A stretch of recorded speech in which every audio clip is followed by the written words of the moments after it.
Hello mga kamagmag, kumusta kayo? Napakatagal na panahon na tayo ay hindi nagkikita-kita at nag-uusap-usap.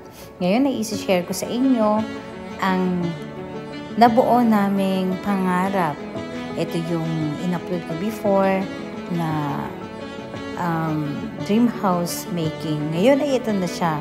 Dito na po kami nakatira mga kamagmag at ako'y nagpapasalamat sa Panginoon sa biyayang ibinigay niya. So ito nga po, magkakaroon po tayo ng house tour pero sa pamagitan lang ng pictures. So ito yung aming sala. Ayan po yung aming dining.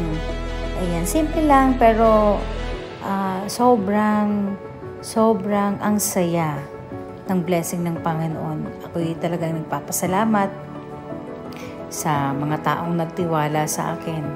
Kaya naman kami ay nagkaroon ng ganitong simpleng bahay. So, ayan po, ito po ang bunga ng aming mga pinaghirapan, pinagpuyatan, pinagpaguran at lahat-lahat ng sakripisyo namin. Ay ito na nga ang nakikita sa pagising ko sa umaga, talagang tunay nga na napakasarap gumising. So, ayan po ang second floor namin. So, may makita kang malaking table dyan.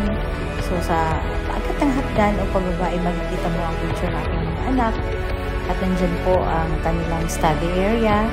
Sa second floor niyan, kay Yesa. At ito po yung aming room. Tig-isa po kami.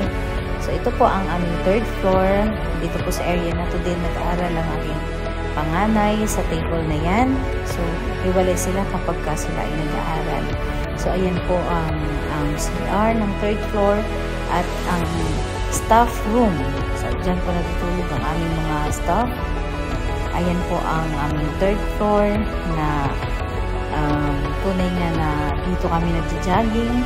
Diyan namin ginagawa ang banding ng mga bata. Thank you!